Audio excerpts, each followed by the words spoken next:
I'm Tony Atkins, one of the physician assistants in the community, and this is my journey to become a PA.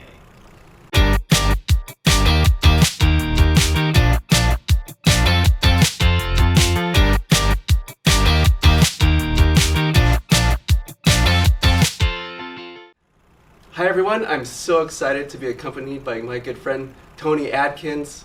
Tony, thank you so much for coming out. Oh, no problem. It's my pleasure. Tony's doing amazing things, and I wanted to focus on his story to becoming a PA. He's gone through this amazing road and progress to get to where he's at today, and I want to dig deeper, learn about his backstory, and see what helped him become the person he is today. So Tony, what motivated you to get into the PA profession? Yeah, so I first started as, wanted to get into medical school, and that was my whole track was medical schools was, as a little kid, I'm going to become a pediatrician. And from then on, it just kept on going. I went to UC Riverside. I first started at junior college, and I was in junior college forever. And then went to UC Riverside, graduated with neuroscience, a major, minor, and ethnic studies. And I took the MCAT, bombed it. And then after that, I got into Loma Linda, Master's in Public Health, and did Global Health and Epidemiology, and I did great. Took the MCAT again, bombed it. So then I started, after I graduated, I started working for the CDC at Loma Linda, and I did disease investigation for avian influenza across the world, because I was a global health epidemiologist. And so from there, I found out about PA, because at first I didn't really know what a PA was. This is back in 2007, 8, so I didn't really know too much, because all I knew was medical school, or dental school or nursing school. I started doing some research, and I was like, hey, this doesn't look too bad. I can change my job anytime I want, and it's only 2 years. What? Exactly. 2 years, that's a big perk. Man, it was. So I started applying, and lo and behold, I got my first interview, and then I got in, and it was like a cake, and it was up and up forever after that. Yeah, so that's so amazing, but let's take a step back. So you talked about you're doing your master's at Loma Linda. Was there something where you're doing that and you're like, you know what, I want to kind of take the next step and be more involved with patient interaction? Was there some situation or event that said, you know what, instead of being more kind of research-based, I really want to focus more on interacting with people? Yeah, so once I was a part of Loma Linda and saw population-based medicine, and then I thought, being a doctor is fine. They have a lot of responsibilities. They go to a ton of meetings. So I said, I want to focus more on taking care of the patient and being like a friend to a patient and taking care of them. So when I researched PA, that's when I noticed that PA spend more time with their patients. They connect more with their patients. Sometimes the doctors are so busy that the patients prefer to go to the PAs. Right, I agree. I see that all the time in my clinical practice also. Yeah, so that's when I kind of say, this seems like a better fit for me, because I'm a personable person and I love, kind of connecting with patients. And PA was like the way to go. Yeah, I think it's so important to try so many different things. We all have our own unique path and journey to our goals. And we might think our goal is one thing, but then you actually work or get experience in that field and you realize, it wasn't exactly what I thought it was going to be. Maybe I could kind of find a way to navigate or transform into something that's really motivating and really helpful. It's something I love doing every day. And I could tell just by knowing you that you truly enjoy being a PA. Oh, yes. You decide you're going to apply to PA school. Now, did you shadow PAs, or was there any interaction prior to applying? I kind of worked alongside a PA. I was part of Project Vietnam, and it was a group that's in Fountain Valley that goes to Vietnam. And they do cleft lip palate surgeries, and they do cataract surgeries, all in a OR out there. So while I was out there, there was a PA that went. And she was a travel PA that would go and do some locums in Alaska. So I started shadowing her while we were down there in Vietnam, and I learned so much just by being around her for a month, and I did it 3 times. Wow. And it was amazing. So when you went there to Vietnam, were you there for like a week or a couple days? We were there for, it was 3 weeks each time. Wow, and so that really allowed you to kind of immerse in the culture and see medicine from a different perspective. Yes. I'm sure there's some great memories and things. Was there something that you experienced there that really kind of helped hone into how you practice today? Being there, as well as going through public health, you learn other cultures and what they perceived as their form of medicine. Mm-hmm. So I learned that they have different forms of medicine. It's not for me to tell them, oh, this is not the way you should be treating yourself. Right. No, it's like, you incorporate the things that they normally do with your ideas. And then we kind of go from there. I think one of the things that can make someone a great provider is just to be cognizant of other people's backgrounds, beliefs, ideologies, and incorporating that into your treatment plan or how you're going to handle a situation. It could really make things for a better outcome in the long run, instead of being hard-headed like, no, this is the way because this is my beliefs, but just kind of being open to the diversity.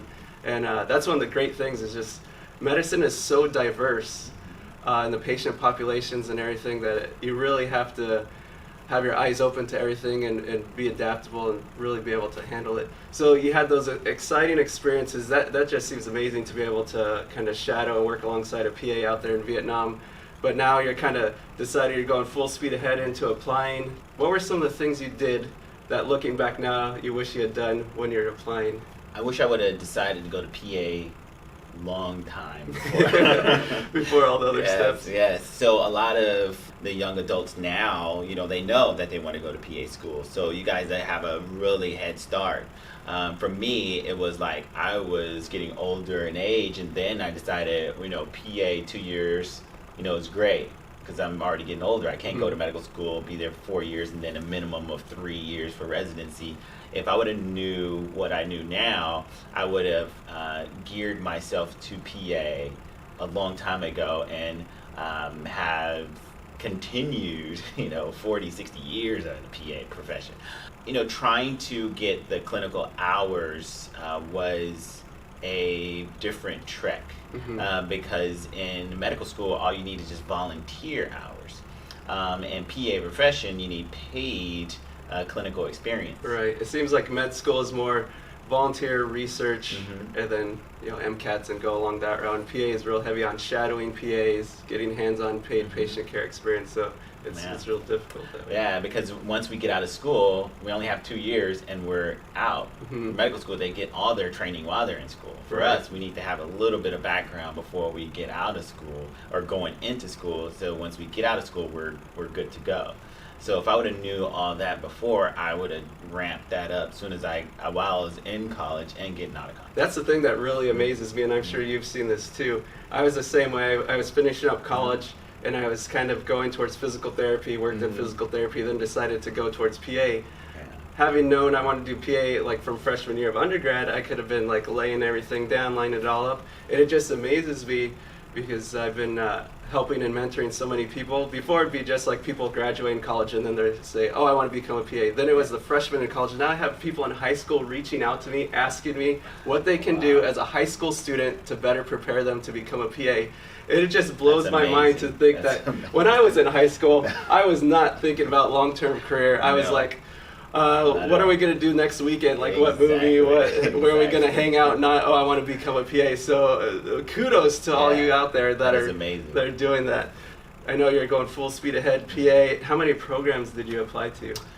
For the first round, I think I applied to probably like 14 schools. So I threw my net wide. Yeah.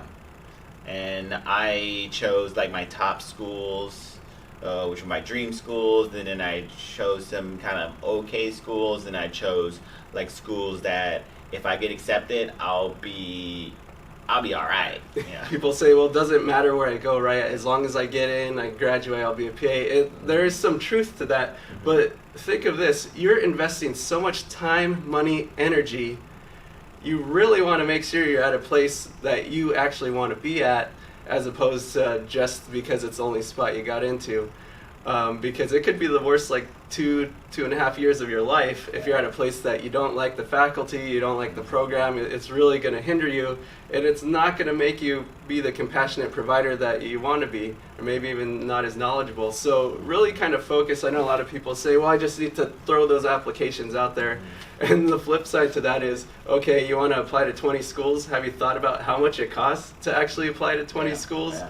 So the financial factor is always something important. So you applied to your schools, and how many places did you get to interview at? Do you recall? I got interview at about 3 or 4, and those were pretty pricey because if you are interviewing across the United States, you got to fly to these places, and if you want to stay in a hotel or a nice hotel for that matter, you gotta stay in these hotels, so it gets pricey. Yeah, so my most expensive interview was Cornell in New York. And Cornell's PA program's actually in Manhattan. And I got the last minute phone call, 2 weeks. I have to find a flight to Manhattan and hotel. And it's like, all right, I'm a poor college student. I was actually doing my gap year, but I was still poor, just like basically trying to make ends meet. And I got to find a flight to New York and a hotel room. So it's just, it gets pricey, so keep that in mind. But the interviews are just so nerve-wracking. You're just like jumping out of your seat. You're so nervous. Your voice is cracking. There's all these things. Is there any kind of like fun stories you'd like to share with the interview process? Right. So, you get all these different type of interviews. Some of them are a panel of folks in front of you, and it's the most trying time of your PA journey is the interview, other than the personal statements. Right. So the interview, I was so nervous on all of my interviews, but I did great. I can't recall all the questions. The number one question is always, why you want to become a PA? So everybody needs to think of that and come up with something that's very concise, not just a cookie cutter say, I want to take care of patients. You need to say something that's different from everybody else. And for everybody, it's, why you become a PA, we all have our reasons, but we have to kind of search and find why we want to be a PA.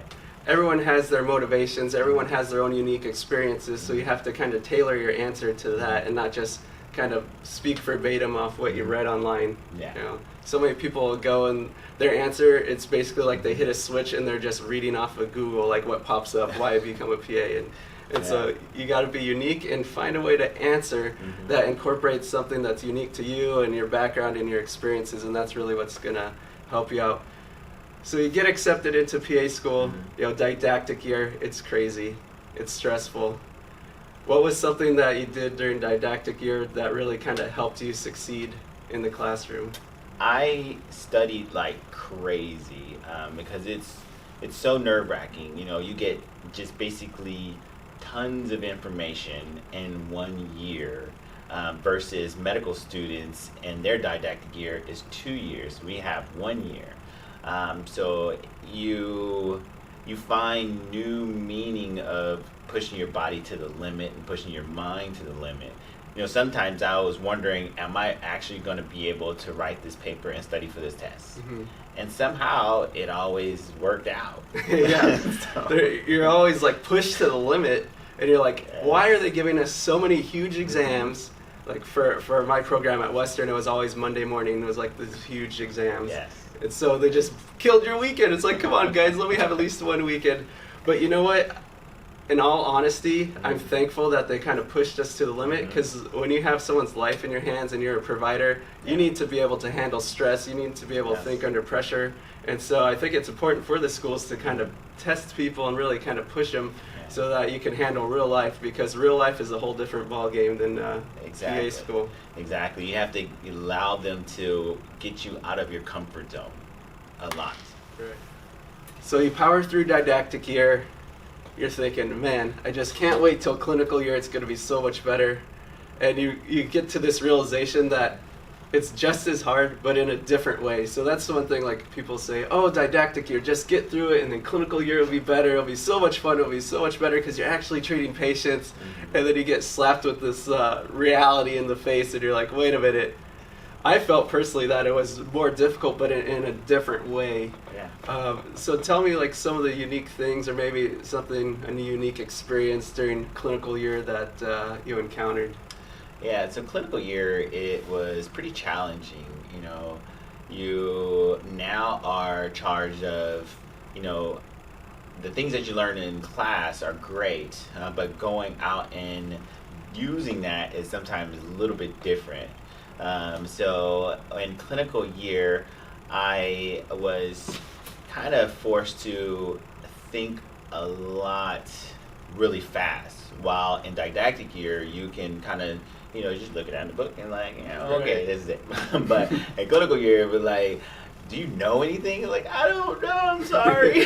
So there's an old term they call getting pimped. So it's basically where they attending ask you a question, and then they ask you a question and they put you on the spot in front of a lot of people, and then sweaty palms, sweaty underarms, and you go blank. Yeah, exactly. Isn't it funny how your mind is doing so well until they ask you that question on the spot, and it's like empty. It's like completely exactly. All you hear is just a pin drop. So, I had my share of that too. So those were the very challenging times of clinical year. You know a lot of things book smart, but then once you get in the clinic, you're charged with taking care of a patient and trusting you with their care, as well as provider not really trusting you a lot, but trying to allow you to go fly, but they know you can't really fly. Right. I felt during my clinical year it wasn't difficult, but you kind of honed in your skill, was when you first introduce yourself to a patient. One, you're a student. Two, you're a PA student. So that kind of catches a lot of people off guard, because they can understand a student and they just assume you're a medical student. Yeah. But then you have to take that extra step and explain, no, I'm a PA and this is what a PA is. Yes. So I felt most of my clinical rotations, half the battle was just focused on educating the patients on what a PA is, and then after that step was done, then we could figure out how to take care of you, and that was like a whole nother ballgame. Exactly, that was like a 5-10 minute introduction. But yeah, those were very challenging as far as like saying, yes, I'm a PA student. They're like, what is a PA? It's like, great. But yeah, but in all that sense, clinical rotations were amazing. And they pushed me through to the limit. You have to not hide during clinical rotations, because you have a lot of students that will hide because they don't want to be put in those circumstances. Right. A lot of people get hesitant, anxious, nervous to take this initiation and kind of volunteer to be the one to help out if there's like a big group. But think of this, guys. We're always learning, we're always trying to improve our skills, and when you're in your clinical rotations, they understand you're learning, and not that they want you to make mistakes, but they understand mistakes are going to be made because you're trying to improve upon yourself. Now, if you're just sitting back hiding, being passive, and you're not making those mistakes, then once you get a job and you start making mistakes, bad news. So, my biggest piece of advice for people during clinicals is, it's going to be uncomfortable, it's going to be stressful, but just think how much easier clinical practice is once you're practicing PAC, because you went through all that stuff initially. Yeah. Would you agree? I agree, totally, because I have a lot of people that I went to school with that, kind of hung out in the shadows. Now they are forced to be in that lead position. Right. And just think, each day you're trying to better yourself, and if you started trying to better yourself and hone your skills back in clinical rotations, by the time you're out of school, and then you'd be practicing for a few years, next thing you know, you're running full speed ahead in a couple years of practicing as a PA. So Tony, you finish clinicals, you graduate, you're like, I've achieved this huge accomplishment, yes! And then it's like, time to get a job. Yes. How is that experience for you? It was pretty challenging in the beginning because I went to University of Washington in Seattle, and I'm from California. So going to a different program in a different state and then coming back to your home state or wherever state you want to move to is challenging because there's not a lot of listserv of PA jobs all the time. So PAs can apply to nurse practitioner jobs or physician assistant exclusive jobs. So coming back to California was pretty challenging because you don't know anybody. You know, a lot of PA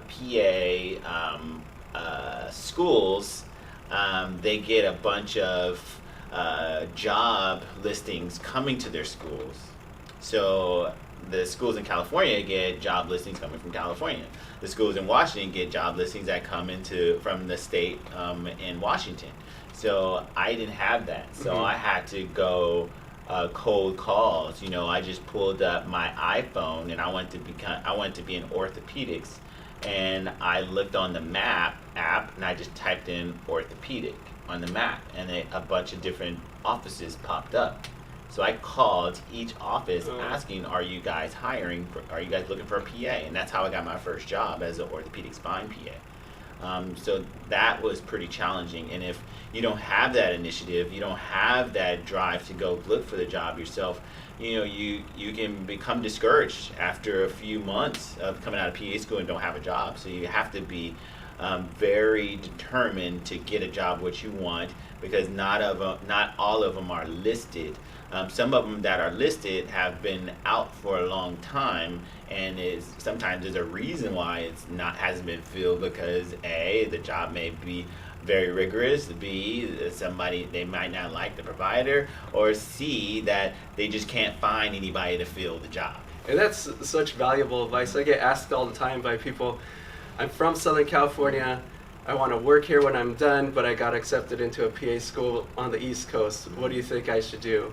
And it just goes to show how important networking is, because by making these connections, it helps you gain those jobs in the future. But kudos to you for having that initiative to really go out there, put yourself out there, and try to accomplish your goal of getting a job in ortho, because a lot of people just get disheartened. They apply online, they don't hear anything back, and they say, oh, I must not be a good candidate because I haven't heard anything back. No, there's so many different barriers. Maybe it's the HR person and they're not responding to emails, or maybe the person's out of town. There's so many different things out of your control. But if you really want something bad enough, you take the initiative and you'll find a way to get it. And that's not just something for PA, wisdom for a PA student. This is just wisdom in life in general. One thing a lot of people say, well, Anthony, you're so lucky, you got your dream job of working sports medicine right when you graduated. And I was like, no, I knew I wanted to do orthopedics. My undergrad was sports medicine. I made all my electives orthopedics, and I made sure I made my rotations in orthopedics in the areas I wanted to actually work at in the long run. Made solid connections with people, and as I got closer to graduating, I would kind of, drop them a line and say, hey, remember when I rotated with you a few months ago? It was a really great experience. I'm coming up on graduating. I really enjoyed the time. Is there a way we could meet up and I could talk and tell you about the things I've accomplished and my goals? And you'll be surprised at how far that will get you. Yeah, exactly.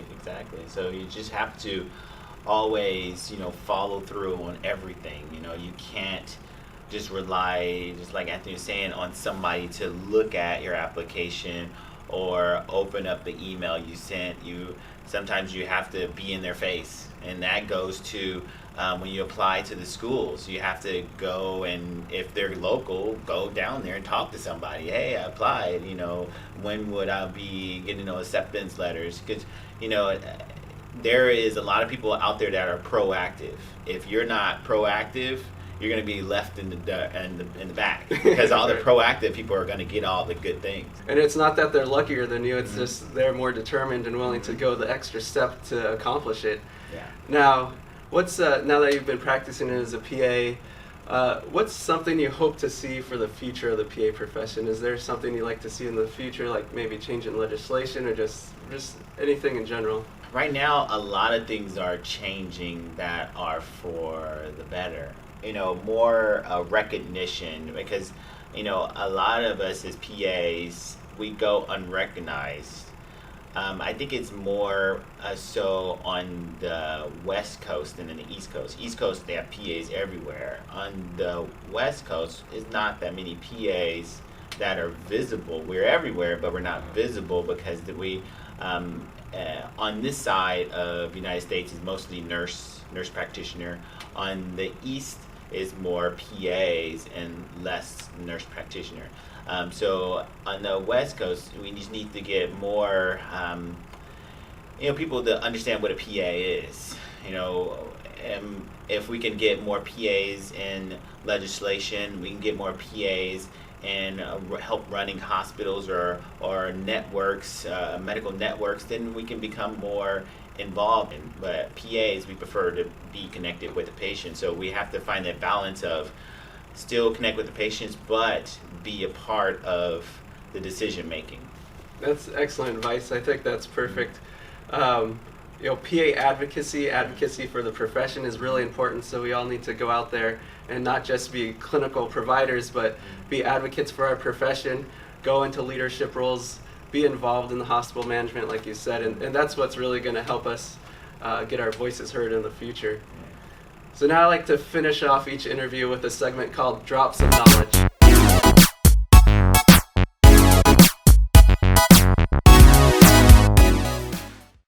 So with Drops of Knowledge, I would like you to provide one piece of advice that you really think is critical for future PAs out there. Yeah, so get a running start on what you want to do.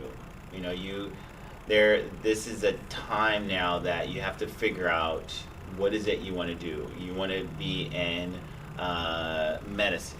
Okay, we got that down. All right, now what type of medicine? You want to be a nurse? You want to be MD? You want to be a PA? Or you want to be a dentist? And then after that, you need to start working towards that goal. Because a lot of time is wasted when we I don't really know what I want to do, or I want to be a PA, but I just don't know how to do it. So you need to make sure you seek out PAs in your area.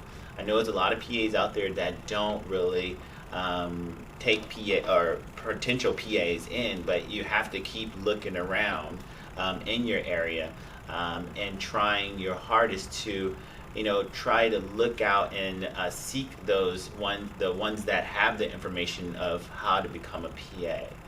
You have to have perseverance.